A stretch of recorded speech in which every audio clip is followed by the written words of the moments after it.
perhaps we'll let our listeners judge whether or not we fall into that category of being poorly prepared for life and socialization. Welcome to the Daniel and Enoch podcast. We are two men who love Jesus and long to think well about God and life. This is our first ever in-person podcast recording. So we are excited to be with you here in the same place. We are recording today in Atlanta, Georgia, from Daniel's home, and we're excited to have you along. Today, we are going to have a conversation about homeschooling, which is something that both Daniel and I are quite familiar with. But before we talk about our own experiences, let's think a little bit about what's happened in the homeschooling movement over the past several years. So back in 1990, when my mom started homeschooling me, there were around 275,000 children being homeschooled in the United States. That number has continued to expand, and particularly during COVID, the number of parents choosing to homeschool their children has just exploded here in the States. And earlier this year, Forbes reported that there are around 4 million kids that are being homeschooled in the United States in 2024. Homeschooling is the fastest growing form of education in our country. And while historically, most homeschool families have been both white and religious, there is an increasing number of ethnic minority families and even secular, non-religious families who are practicing homeschooling these days. Daniel, I don't know about you, but I don't know that I ever expected homeschooling to catch on so much in our culture as it has today. So, Daniel, let's start by talking about what it was like in the OG days of homeschooling. Oh, man. Well, it's interesting when you think about your perspective as a child on the things that are happening around you. And I remember there being a distinct culture of fear that if too many people found out, then you'd get reported to DFACS and the government would come take your children away. And I remember that even though we didn't have a lot of money growing up, we still supported the HSLDA, the Homeschool Legal Defense Association, which was an organization that you pay a monthly fee to essentially, and then if you get in trouble with the government for homeschooling, then they'll come represent you. But I also remember things like my mom being reluctant to take us out to do like chores and stuff during the day because she didn't want to have to field any questions about why are your kids wandering around Kroger at 11 a.m. So there was that too, and it was a pretty insular religious thing because the main motivation for us and for other people was some distrust for at least some aspects of the public school system. And I got my start because I sort of came of schooling age when we lived in inner city Fort Worth. And so there were some safety concerns there too. So yeah, that's how it was. Yeah, I can very much relate to that. My family lived in town up in Traverse City when during that era for me. And I remember specifically my parents saying you couldn't go outside before 3 p.m. or 3:30, whatever it was when the other kids were getting out of school. There was very much a fear that you were going to be reported to the truancy police, whoever those people were. I'm not even sure. Yeah. And I don't know, certainly, I'm sure both of us heard dramatic stories about families who were dragged before the courts and whose children were taken from them. I don't know how many of those things were legitimate, but I would say that the feeling of fear was definitely palpable, And part of this, I think, is that, again, when homeschooling was started, there were really a whole lot of questions on, was this even legal? Was this going to be something that the government would allow long term? And so I think about some of the specific things that drove my parents to homeschool us. So I'm one of 8, you're one of 3. But yeah, there was very much a desire to provide some moral formation along with providing education. There was very much fear of kind of the effect that the sexual ethics of the public school system. I don't know if this was the case with your family, but definitely like evolution was a very big concern. I don't want my kids being taught that kind of stuff. And so there was, yeah, it was very much done initially from the posture of I want to protect my family, my children from some of the negative influences out there. And there are both, I think I see parallels with what we have today and kind of discontinuity as well. So there are things that are the same and there are things that are different. I do think today, in the same way that parents were concerned about sexual ethics, I think that's still true today. It's it's currently the concerns about the trans, what some parents would say, indoctrination, are very high on people's radars. I don't want my kids to fall under that kind of an influence. So we see, I think, some similarities, but as homeschooling has gone more mainstream, it's become much less weird. Some of the legal questions have been really resolved at this point. I think most states here in the United States are very welcoming to families who want to homeschool their children. Some of them may require some testing of some sort to assure that the kids are getting the education that they need. But yeah, it was the wild, wild west, and since there were questions about its legality and how this would be treated by the state, it tended to attract some pretty radical parents. There was, people who were out of the social norm. You had to really want to do this in order to do this. I think so. The way some parents approach homeschooling today, let's just try this out and see how it goes. That was rarely the attitude when I think both you and I were being homeschooled initially. Did your parents just decide to homeschool everybody right from the beginning, or was there a transition? Yeah, so I was homeschooled from kindergarten to senior year in high school, so the full way. And that was true of all of my siblings too. Now, I think there were various points where they kind of wrestled with that decision. Maybe, is this still working for us? Is this still working for our kids? It was an open question. But and of course, they didn't know they were going to have 8 children at the start because I was 5 and, I have a sister who's, 11 years younger than me. So they didn't know that they were going to be homeschooling 8 children. But I do think that the desire to, morally form their kids and not have somebody else do it was the primary factor there. Yeah. Does Michigan have like reporting requirements or anything like that when you were growing up?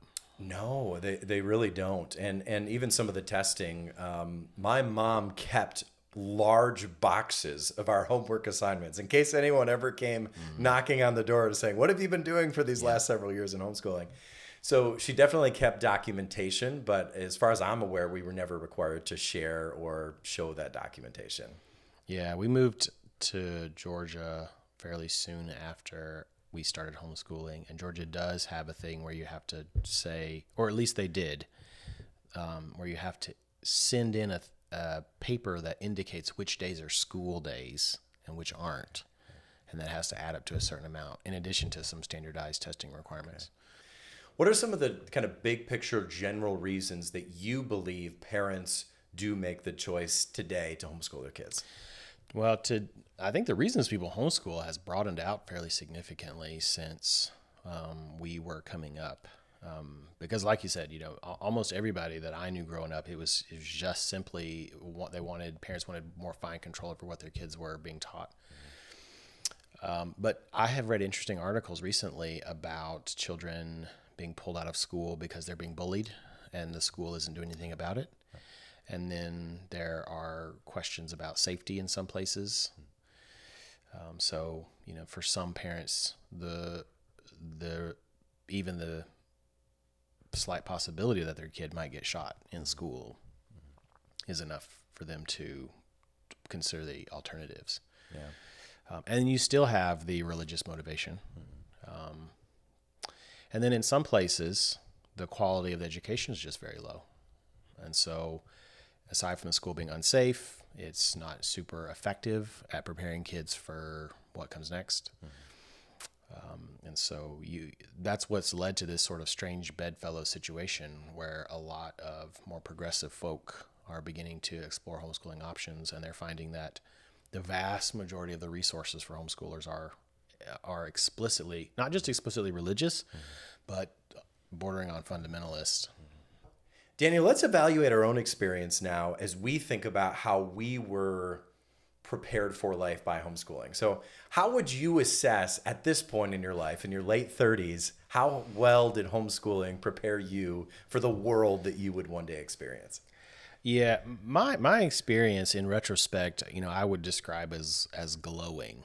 And I don't know if I'm just extremely biased in favor of my parents, who are wonderful people.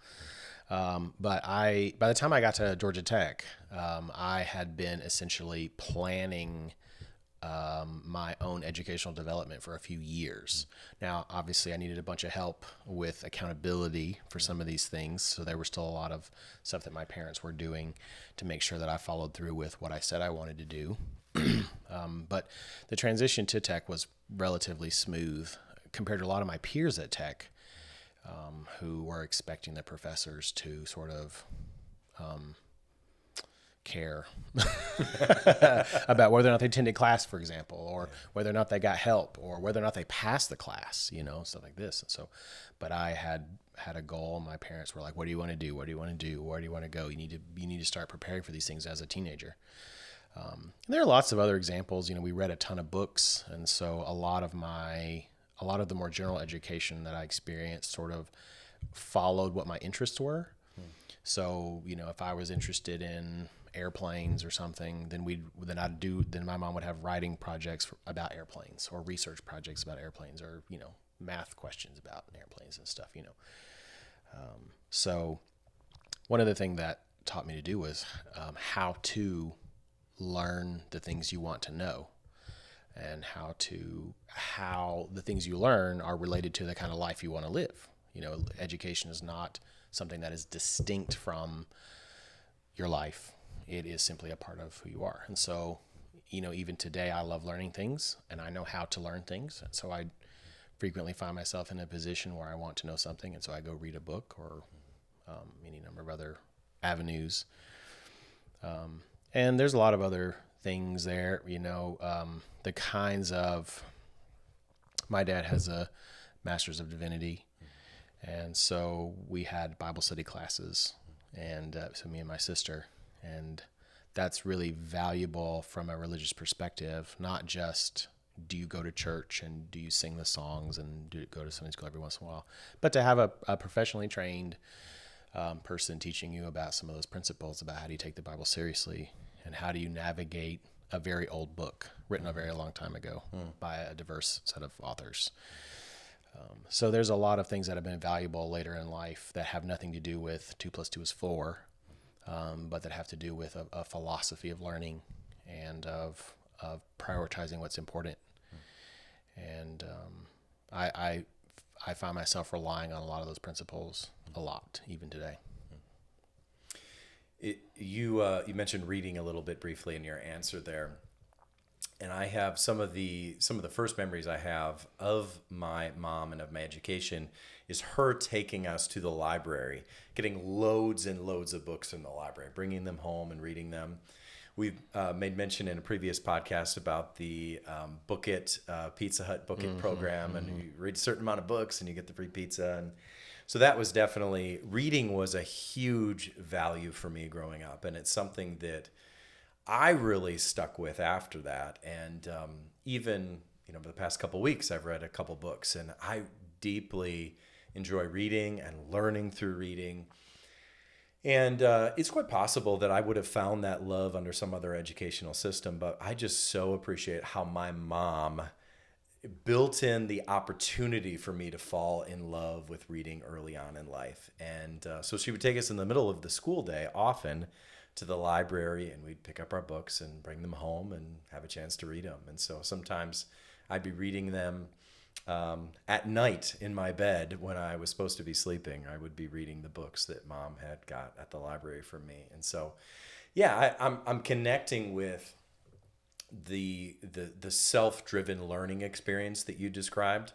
And if I were to answer that question, how well was I prepared for life? I would say relatively well. There are there are certainly things that you don't learn when you're homeschooled that you might learn, particularly socially, and I know we'll get to that in just a minute. But I would say educationally, I was very well prepared. I'm thinking of my time in community college right after high school, and I was pretty well prepared for those classes and did quite well in those classes. And certainly as academic requirements ramped up as I continued on in college, things got more challenging. But I think I was relatively well prepared by what my mom did. Yeah, it's interesting that you bring up reading because I love books and I read a lot of books now, but I was not a good reader as a kid. I didn't catch up to my age group until I was in my early teens. So I ended up asking my mom to read me a lot of books, and she did. And so I managed to get a lot of book in me without being a very good reader for a long time. And I don't know if that I would have gotten that kind of help in a different educational system. It seems like both of us have had a relatively positive experience with homeschooling, and we're grateful for the investments that our parents made into our lives as it connects with homeschooling. But because every family is different, every homeschool experience is different by someone who experienced it. So as you kind of look out over, you think about some of the friends that you grew up with who are also being homeschooled or people who you've met since, how would you observe how they were prepared for life by their homeschool experience? That is more of a mixed bag, especially because I was lucky to have parents who are college educated and who valued education. But a lot of my peers in these religious circles, they were being educated almost in quotes, on that the reason that they were pulled out of a public education system was for religious concerns. Mm-hmm. But then the education that they received really did not compensate. And so they grew up being more or less Christian, but really struggling to do anything else afterward because they just didn't have, not only did they not have the basic skills necessary to do certain things, but because the educational process that they experienced was so haphazard, that they really had they had a lot less experience with things like scheduling and time management and like how do you solve problems and all this sort of thing. And so I watch people really struggle. And then you have the homeschool family that is a little bit draconian in their disciplinary procedures and in their religious instruction, where, it's not about asking questions and getting good answers. It's about being able to regurgitate information. And so then these children get out and exposed to competing worldviews, and they're helpless because they don't have the tools necessary to reason through those kinds of questions. So it's like all that effort that went into that particular homeschool experience ended up being very unproductive for any number of reasons. But I've met plenty of people who have had an experience similar to mine, but it's definitely when I was surprised when I got out into the world and started meeting other homeschoolers, I was surprised by how frequently I met people who had much worse experiences than I did. Yeah. And coming back to this theme I mentioned earlier about homeschooling attracting kind of like the radical parents. When you have radical parents and parents who are kind of on the margins doing things, some of those families, some of those educational systems are not going to be up to par, both educationally and also, again, some of the parents that you had being drawn to these early homeschool experiences were parents who had had horrible traumatic experiences in the world or in their schooling growing up in the public school. And so you sometimes had emotionally unhealthy people who were drawn toward this kind of sheltering type of education. And I raised in northern Michigan, there was a pretty vibrant homeschool community there. And I have plenty of friends who've had very mixed and even poor experiences with homeschooling. Large families like mine, who many of their children, most of their children, are no longer following the Lord and have struggled in life in various ways. And so we're speaking, I guess, of the early wave of homeschooling and some of the mixed results that we saw there. Not all homeschooling is created equal, because every family is unique and every family is different. But I think our experiences speak to the fact that it can be done well if it's done carefully, and if it's done ethically, and if it's done conscientiously by the parents involved. So even that being the case, that homeschooling can sometimes be a mixed bag in terms of the results, what we do see is that on average, educational outcomes tend to be pretty high, pretty good with homeschooling. If you compare students who were homeschooled to students from a public school, for instance, the grades tend to be higher, the standardized test results tend to be higher on average.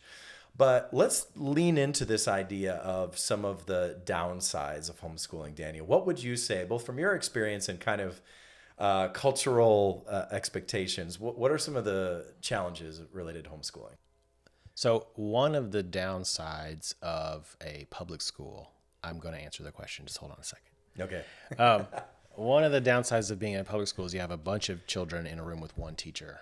And so sometimes children learn differently or at different paces or under different conditions, and having one professional in there having to try to meet all of those standards can be really difficult, and sometimes children get left behind. But that also applies to a homeschooling context, because there are children, I think, who respond better or worse to different environments, and some of them are just, I think they're going to struggle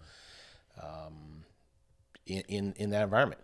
I tend to be introverted, and now granted there's a chicken and an egg question about, did I enjoy homeschooling because I'm introverted, or did I sort of become an introvert because I was homeschooled? Who knows?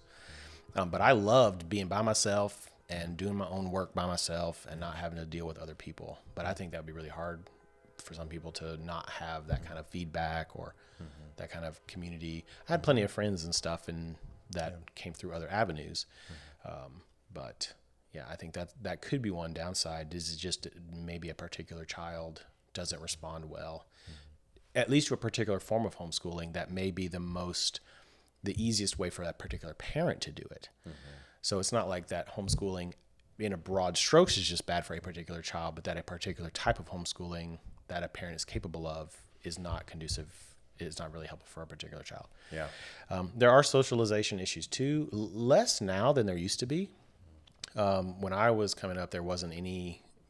We hung out with other homeschool families from time to time, and we would do things like field trips and stuff as a large group. But by the time my brother came along, he's 9 years younger than me, there was a homeschool co-op in our town. So once a day, they did regular school basically, and you had various local professionals coming and teaching classes on science and writing and all these other things. So they were getting a lot of that socialization and stuff that would have been missing without a lot of extra effort when you and I were coming up. Nevertheless, I think at the very least there's an extra hurdle. So there's a lot more sports, like team sports available now than there used to be. Yep. But it's harder than just signing up your kid at the school. You have to take them and find the league and do a bunch of other stuff. So there's just extra effort involved in some of those things that don't exist in a public school context. And if we're talking about the span of homeschool possibilities, I think homeschooling is at risk for failing children because there's a lack of accountability. It's arguable about the degree to which this has been successful in the public school system, but there are theoretically standards that a school has to meet in order to continue to operate or to continue to receive funding or whatever it is. But if a parent just gets overwhelmed and exhausted and just quits, there's nobody around to do anything about that. So that can be negative too. So I think those are some things. I think the most common critique or concern that I've heard is the socialization critique, which you mentioned a moment ago. And perhaps we'll let our listeners judge whether or not we fall into that category of being poorly prepared for life and socialization. And I will say this. I do think, and part of it's just because I'm a little bit of an anxious person in general, but I do think there was a season in my life where I was relatively insecure about my ability to track with and understand cultural things that people were doing or saying, or there was definitely there was a lack of an awareness I had in moments to the way other people would think about things and talk about things and act, and what was necessary, kind of socially appropriate under certain circumstances. So I definitely had insecurity about that. And I think in recent years, I have just grown to be a little bit more comfortable with being weird and being kind of a little bit more unusual. And again, who knows how my personality would have developed, the chicken or egg question you mentioned earlier. But I will say this. There are ways in which being culturally unusual is actually what our world needs today. There are ways that being out of the norm is actually what our friends need us to be. One of the things about me personally is that I have often been one to ask deep questions or more hard questions or more personal questions of people. And I've had to learn how to moderate that and not to go overboard. You've experienced a little bit of this. There's a time and a place, Enoch. There's a time and a place. There is a time and a place. But I will say this. Even some of the friends who have commented to me that, okay, that was a little intense, Enoch. I'm just an intense person too. But they have come to say, you know what, I actually really appreciate that about you. I don't think we ever would have gone here in that conversation if you hadn't taken that conversation deeper. But the truth is, sometimes what the world needs is people who are a little bit odd and weird. And I think I've just grown a little bit more comfortable with that being the case about me in recent years. Yeah, I've wondered about that. I don't think there's an answer to it, but in a more public environment, I wonder about the pressure that any individual person faces to conform to the group standard. Whereas in not just a homeschool situation, but in a more individualized situation, you're free to just develop how you will, which could be a good thing or a bad thing, because we are communal creatures and we live in community, and so there's got to be a line between. There's got to be a medium between those extremes. But we're talking about the potential disadvantages of homeschooling. When you were growing up, do you remember wishing that you had something that you perhaps even just thought that public schoolers had? I remember distinct experiences of saying something awkward that people laughed at, that I was like, oh, I was conscious of that wasn't something I should have said. And I don't ever recall feeling that or wanting to have a different type of educational experience. Like, overall, I think this would be better if I was here. Or I want more friends, so I'm going to go to public school or whatever. But I do remember feeling in certain moments that, like, I just had missed something that other people had gotten. So yeah, I suppose a certain level of social awareness that there were those moments. Yeah, I mean, I remember having some of those in college because there were like TV shows or movies that everybody had seen that were really popular, and so people would quote them. Yeah. And I had no idea what they were talking about, because not just because my parents weren't big on some of those kinds of forms of entertainment, but because I just wasn't around other people who were engaging with those types of cultural products. But like you were sort of mentioning earlier, while I don't think it's bad to be able to quote Simpsons a bunch, that's not necessary to be a good human being or a productive human being or have a good life. So there's always going to be trade-offs, I think. One thing, I'm sure that people will get from this conversation sooner or later, if they couldn't have just assumed it from the beginning, is that, this is not a black or white kind of a discussion. It's going to be a case by case basis, and the number of factors that go into making that kind of decision are there's a lot of them. Well, Daniel, I think you've led us really well into the next conversation I want us to be able to have here. Something I've seen regularly within specific Christian circles, which we are both a part of, is tension between families or parents who make different choices related to their children's education. You have the mommy wars and I suppose the daddy wars about how are you supposed to raise your kids. And again, parents care deeply about the type of education that they pursue for their children, and often will, because they feel so strongly about it, we feel negatively about parents who make a different choice than them. So I remember Jen Wilkin has recently gotten some flack for encouraging parents to consider leaving their kids within the public school system. Her family had a great experience apparently there. And so something I've been wrestling with, and even as a pastor, something I've been thinking about in my own church, is how can Christians avoid some of the conflict, some of the polarization on these matters? How would you respond to that? That's a difficult question, because how far down do we go with the answer? We could talk about, the various educational decisions are based on a lot of factors, and it's important to be able to step back from your own situation and observe where someone else is at when determining whether or not they are doing what they can to help their children. But you could keep going down and down and down and down to the question of, Jesus says, treat other people the way you want to be treated. And in humility, regard one another is more important than yourselves. And I feel like there's a lot of lack of that in a lot of areas in our society these days. A lot of judgmentalism that comes from a place of self-righteousness.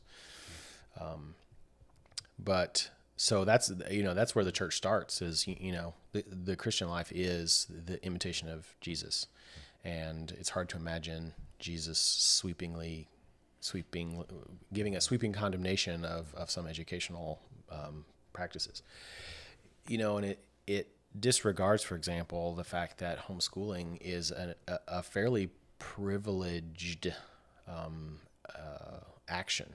Not everybody can afford to not work in order to teach their children, because raising kids is a full-time job. Teaching kids is like 2 full-time jobs, and that involves both parents. So one parent works full-time and then teaches part-time, and so it's just a tremendous amount of work. But then you also have the sort of emotional, intellectual, relational capacity to be a teacher of children, and I can easily envision a scenario where someone has had a rough life themselves and simply may not be in a good place to educate for other tiny people who are at different grade levels. I think it's difficult to overstate the difficulty of that. So it is a privilege to be able to homeschool and to do it well. But beyond that, I think it's perfectly reasonable for a family to make the intentional decision to say that we are going to send our kids to public school as a missional exercise, because they're going to be exposed to things that contradict Christianity sooner or later. Why not just start now? And there's so much need, there's so much opportunity in a public school environment for what Jesus has to say about what the good life is. And so if a family collectively says we are going to engage with our culture in this way, I think that's a perfectly valid and praiseworthy approach to education.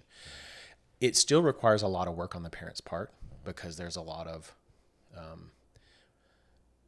extra work that probably needs to happen on top of whatever they're getting in the public school environment. And that could very well include additional academic practices if the classroom is not working for whatever reason. And of course, private school is always an option as well for those who have just a tremendous amount of money. Yeah, talk about privilege, both of them, the ability to have one parent not work and primarily focus on education, huge privilege. The ability to have thousands and thousands of dollars to send a child to a private school is also immense privilege that many people don't have here in the United States and elsewhere. Right. And that grieves me a lot, especially as someone who has done a fair bit of reading about church history, and just I've seen so much of a deep concern for education in historical Christianity, and how so many schools, not just schools, but a culture of learning is a product of Christianity being introduced into a culture. And so, the best schools were Christian schools. And if you wanted your children educated well, they just went to a Christian school, whether you were Christian or not. And nowadays, we absolutely have some excellent private educational establishments, but they're prohibitively expensive because I think a lot of Christians just aren't committed enough to make sacrifices for other people's children, which is a tough thing. Yeah, Dan, I want to come back to this question of what role does the church have in supporting education in just a minute.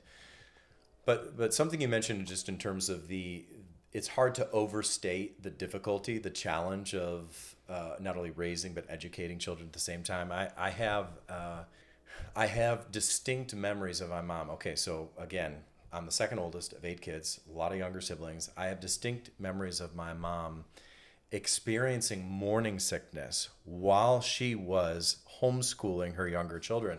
And so we'd be at the table, we'd be working, she'd quickly get up, she'd run to the bathroom and then come back and proceed to guide us in education. And again, just my mom's a hero. My mom is absolutely outstanding in her dedication, but yeah, it is a weight that not every parent can bear. Not every parent is called to bear. Many parents are not able to bear. And there were certainly different attitudes within different families about the superiority of homeschooling to other systems. And one thing I really appreciate about my parents' approach, I remember making a comment one time, kind of a negative, kind of generalized comment about those public school people, and having my dad rebuke me and say, "No, Enoch, don't talk like that about others." And I am so grateful to have parents who tried to guide me away from any sort of attitude of superiority based on education. And I just am so blessed to have had that. And not every kid had that. Not every family had that. One also thing I really appreciated, which I'll share here, is so my dad, while we were being homeschooled for much of that time, was working as a custodian within the public school system up in northern Michigan. And the teachers and even the school staff at those schools that he worked cleaning were often incredibly supportive of him personally and even us. So what would happen is we would get like extra handouts that the teacher would give my dad, coloring handouts that he would bring home. We would get plates of food from the cafeteria sometimes, that's like, oh, this was left over today, so dad brought it home for us. There really wasn't that attitude of this is the enemy. And again, that was some really great public school teachers and staff members who saw a family trying to make different educational decisions than maybe even they had made for their own kids and sought to support that family. And so I hope that a lot of other homeschool families and public school teachers particularly can partner in those ways that even just on a very informal level I saw within my own family. That was a real gift. And I think an example of how it doesn't have to be so combative. It doesn't have to be so challenging.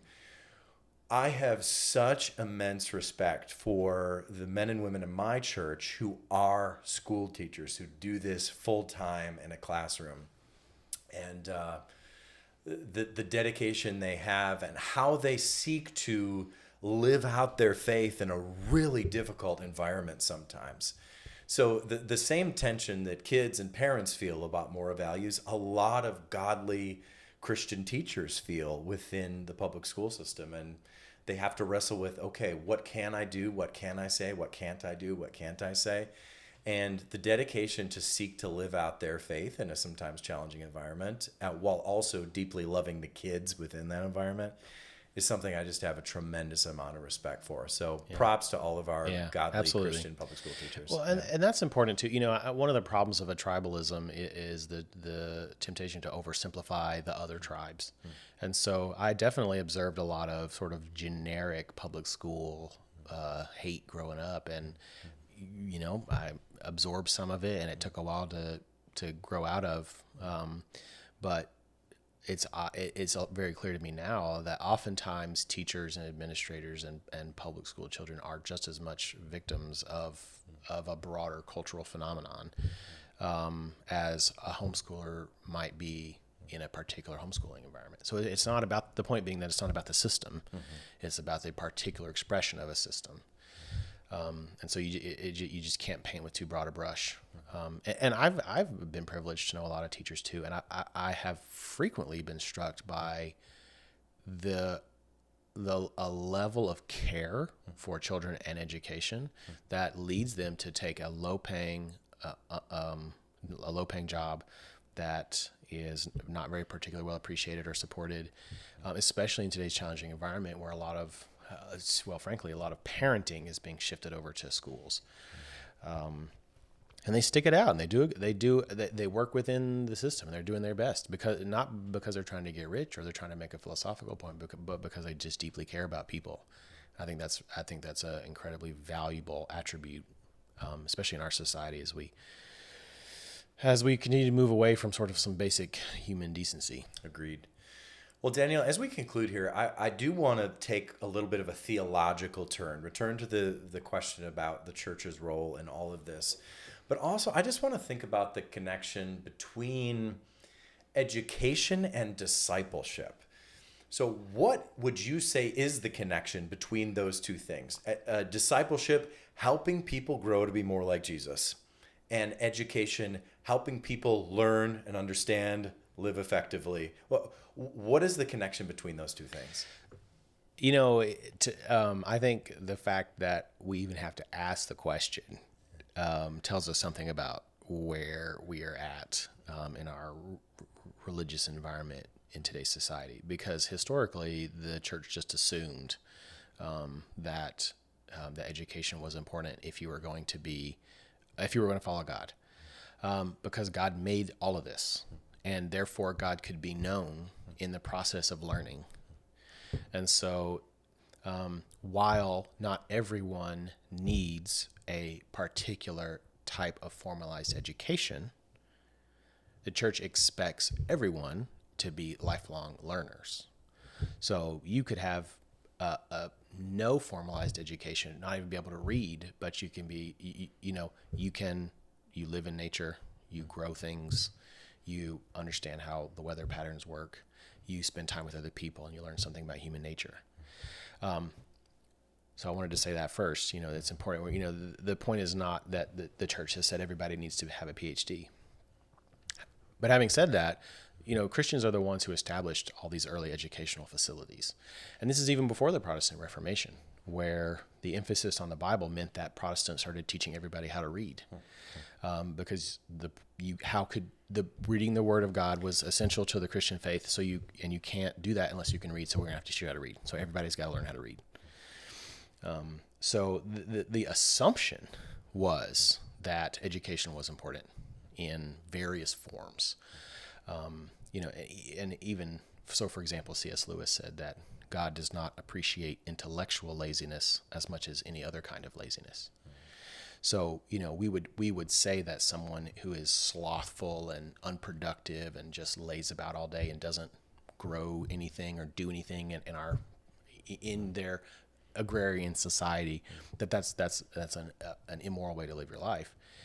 But if you have the capacity to understand and to learn and to grow in these ways, and you choose not to do that, that's the same category of moral failure. And I think it's very unfortunate that we observe a lot of the fallout from not viewing that relationship between discipleship and education as important in our society today, where we observe a lot of people who are, frankly, deeply unreasonable in their approach to politics or social issues. And I'm not using unreasonable in a polemic sense, but in the literal sense of that doesn't make any sense. It ignores evidence.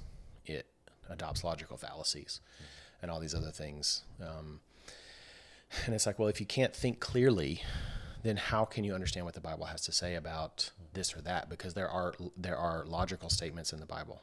And I don't mean that loosely. I mean that literally, philosophically. And so to understand the Bible, to understand how the Christian life influences how the Christian teaching influences every area of your life requires a certain amount of intellectual capacity. And so, but those are not innate. Those have to be trained. And that may sound, I think in a vacuum that might sound wild to some people to hear that Christianity really, really deeply values education, because Christianity has such an anti-intellectual, what's the word? Reputation. Yeah, today. Yeah. When, you can even look at the birth of the modern scientific method, all the way up through today, and find it full of Christians. Yep. So obviously those men and women don't view Christianity as anti-intellectual. Yeah. But the church itself hasn't often done a good job recently of saying we really value education, and we're going to make sure that our people are educated, because that's important not just for the world that we live in, but for how we understand and apply the Christian faith. Mm-hmm. I'm resonating with much of what you're saying there, and thinking specifically of the Puritans. So the Puritans get ragged on for a whole lot of reasons, some legitimate, some illegitimate. But one thing we do know is that there was incredibly high literacy among the Puritans, as I'm aware, that they could read, they could write at numbers that was almost unheard of in society at large, and that this is something that Christians can be proud of, is that education and the truth, how the natural world works, has historically been deeply important to Christians throughout the ages. And that's something that I would argue that we need to continue to embrace and continue to value as we try to connect this idea of discipleship with education. The basic idea that you can't know God unless you can understand what His Word says. And again, I want to be really careful, as you have already done, is saying that there isn't the expectation for those to know and love God that they have to have a certain level of academic achievement. One of the ways that the church throughout the ages has communicated God's story is pictorially, through pictures, through stained glass windows, through stories, through orally sharing what God has done over the years. And so even those who don't know how to read, who don't know how to write, who deal with learning disabilities, we're not excluding them at all from this process of learning and education, and we're not excluding them from spiritual maturity either. But I do think there is a heritage that we can be proud of with the church and Christians valuing education in some really significant ways that have changed various cultures throughout history. Well, within Christianity too, and this is a bit of an aside perhaps, there is an interesting nexus between the let's call it a secular academic understanding as it is relevant to Christianity, and knowledge and growth in Christianity itself. So there's a few examples in church history where people who are relatively uneducated in a secular sense, but they have committed their lives to Christianity so completely that they have developed or identified certain insights that ends up then being adopted by the more academic Christians, and saying, aha, this person who has lived a very clearly Christ-like life made this observation about human nature. And with that in view, we can see how such a thing fits into what the biblical text in the original languages says here. So there's an interesting relationship between Christianity is not limited, the upper echelons of Christian faith and practice are not limited to those who have a lot of educational capacity, but is freely available to those who simply love Jesus and who take the Bible seriously to the degree that they're able to understand it. You know what that brings to my mind, Daniel, is my alma mater, Moody Bible Institute. The namesake of Moody Bible Institute, D.L. Moody, received very little education himself, but in various ways contributed toward others receiving education years and years and decades after his death. That there was an investment, even though he didn't have the privilege of studying at a very high level. He wanted other followers of Jesus to have those opportunities.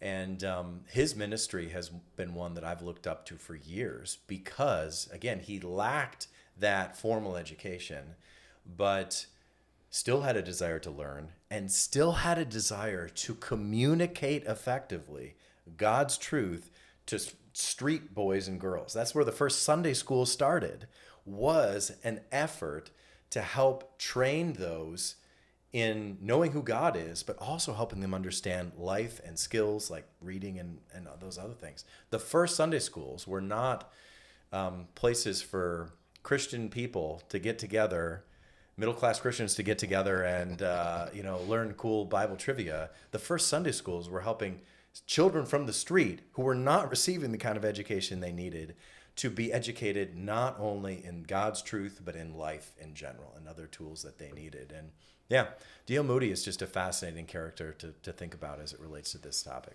Yeah, well, and you don't have to go very far to find lots of examples of Christians caring deeply about the needs of the historical Christians, caring deeply about the needs of the communities that they're in.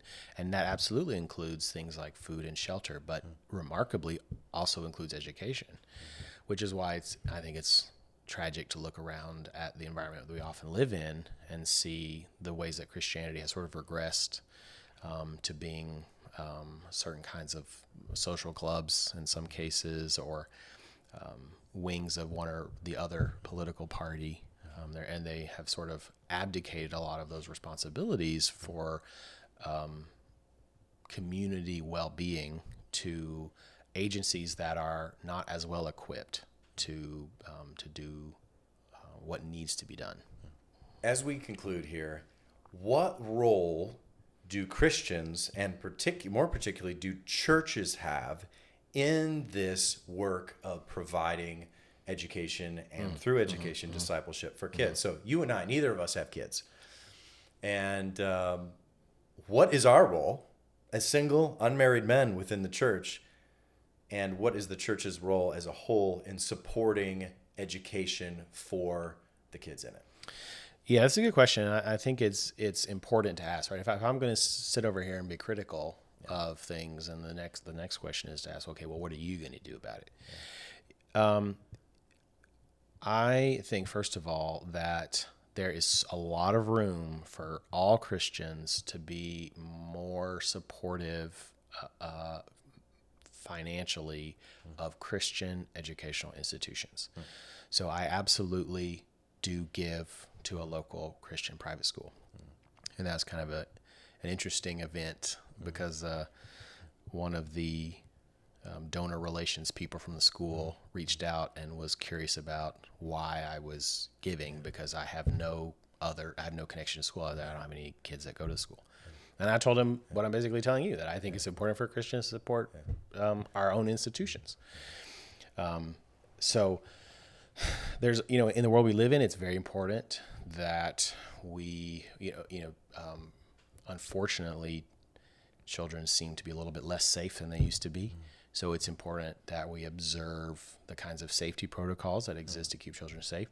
So any stranger is going to have limited options to interact with children directly, and I think that's probably for the best. So it might come down to making financial contributions. The church has a lot more options. The church can support homeschoolers by letting them use a space for a co-op, for example, or message boards or other sort of connecting sort of functions. The church can support public school by just adopting a local school and asking the teachers what they need. It's a fairly common and unfortunate news story, when a teacher has to use their own money to buy school supplies and stuff. And the church that's just such a low bar for the church to immediately be incredibly useful to both a teacher and the school and the children. And there's lots of other things too. I have heard of lots of financial needs that sometimes the administration asks the teachers to make because it is what's best for the children, but the school doesn't have the resources to do it. But also the church could provide, potentially under certain circumstances, I think there's a lot of room for the church to be useful to the families of children who attend public schools, because often the school is able to identify needs that the school should not have to meet, and it certainly is not equipped to meet. And so the school would be better off if the children, for example, didn't show up hungry. And so if the church can provide food to people, for example. And then private schools, I think the church ought to be throwing their weight behind private schools, private Christian schools, for a lot of the same reasons. Just because it's a Christian school doesn't mean suddenly the school has infinite resources to help children and families deal with issues beyond the questions of academics. But the church's whole deal, preaching the gospel and working out the implications of the gospel. And so for the church to say, hey, we support this school and we support what they're doing, also allows the church to root better into local communities. We struggle, I think, with a consumerist approach to church where we live wherever we want, and then we go to church wherever we happen to like the best, and it ends up being very disconnected. Any local church ends up being disconnected from the community where the church is. But adopting a local school and saying, hey, we're for you, could mean a lot, not just for the school, but also for the broader community. And I think it's hard to calculate the ripple on effects where, a child, even just to back up a second, we could look at this from a purely mercenary perspective. And I could say it's in my best. You got to define that word, Daniel. What do you mean by mercenary? Well, I think Christianity argues that we should do the right thing because it's the right thing. Yeah. Right. But the fact is that even as a single man, I have to live in a world where all these children are going to become adults. So you could say I'm looking out for my own interests by making sure that these children are well educated, that they grow up happy and healthy and moral, because they're going to be adults one day. You benefit. I benefit from children being well educated. Right. In every So mercenary being I'm doing it to gain something for myself, not because it's the right thing to do. Yes, gotcha. But more broadly, the church can say the same thing. Like the church benefits when the people in the church's community grow up well educated with a positive experience of Christianity from a young age, having experienced the church as a community of people that cares for them. And then those people grow up to be adults and they're like, okay, yeah, my only experience with the church is that they talk about a man named Jesus who died for the sins of the world. And this group of people has also helped me out in a way that makes that seem plausible to me. Because I don't know why they would do what they do if this fella had not done what they said he did.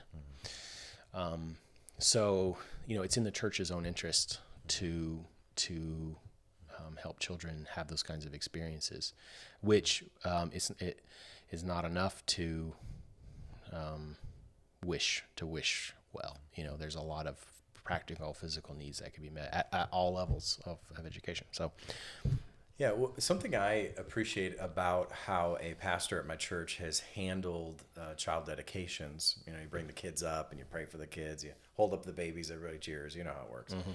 So one of the ways that Pastor Ben one of the statements that he's made during those child dedications is to say that we are asking you as a church to commit to these children, as well as asking these parents to commit to raising their children to follow the Lord. There is a public statement that my church makes about communal responsibility for the well-being of the children around us. And so I think that is a really healthy attitude to have.